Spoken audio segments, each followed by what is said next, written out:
How's it going, everybody? If you are a general contractor or run a construction business here in Michigan, then this video is for you. Today, I wanted to go over a common question that I do get, and that is, what insurance coverages do I actually need for my business?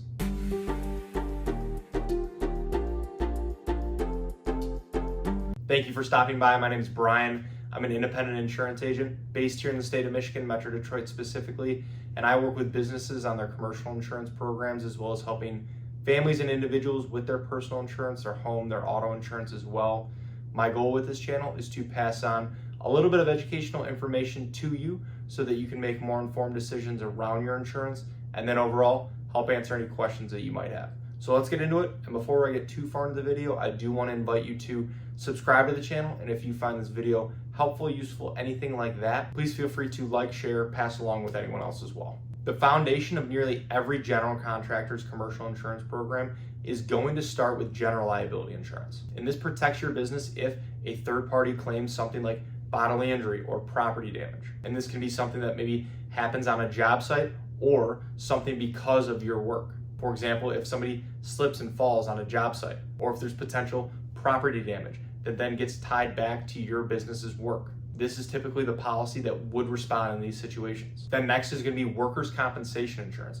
And if you have employees here in the state of Michigan, you are going to be required by law to carry this coverage. And it provides protection to your employees and your business if an employee does get injured while on the job. It provides coverage for medical expenses, lost wages, and rehab services. The construction industry obviously does have a higher risk of injury, so it's very important to make sure that this coverage is in place. The next coverage you'll want to consider is commercial auto insurance. If you have any company-owned vehicles, this coverage is obviously essential. But even if you have personally owned vehicles that are regularly used for business purposes, maybe they have your company logos on them, maybe you're pulling trailers or hauling materials with them, you will want to have a commercial policy in place, not a personal one. Personal policies will typically exclude business use. So if you do ever run into a claim situation, it could get potentially denied if you do have a personal policy and not a commercial one. Another important coverage to consider is inland marine coverage. And this would provide coverage for any tools, equipment, and materials while they are in transit or maybe on a job site. So if your business does own expensive equipment, it is important to schedule those out on this part of the policy. And if your business does rent a decent amount of equipment, this is where you would add rented or leased equipment coverage as well. Then depending on the size of your operation and the types of contracts you have in place, you may also be looking into umbrella insurance. And this adds an additional layer of liability coverage over your general liability, commercial auto, and workers' comp insurance. So if there ever is a large claim and the primary policy limits on one of those coverages gets exhausted, this is where an umbrella policy would step in. And again, depending on who you're working with, it can be common for umbrella coverage to be required by maybe a developer or project owner. And then when you're looking at your business as a whole, depending on your operation, you might need to consider other insurance coverages as well. You might need to look into environmental liability insurance if your business does have any potential pollution risks associated with it. Commercial property insurance if you maybe own any real estate or maybe the office or the warehouse that you work out of.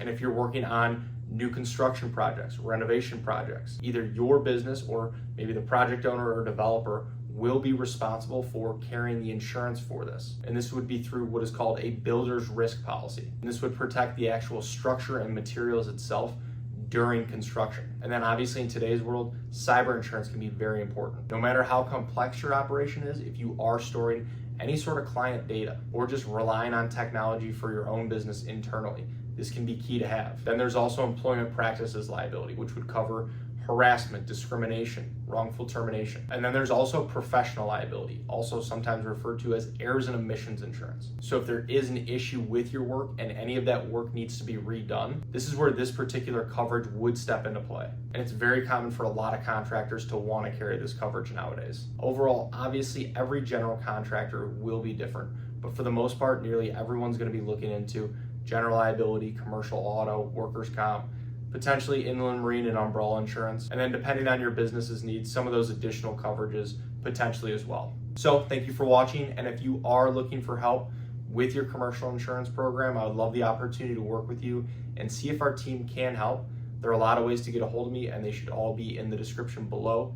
Please feel free to text, call, email, fill out a contact form, whatever's easiest, and if you have any other questions about insurance, please feel free to reach out directly or leave them in the comments below. I would love to help answer those as well. So thank you again.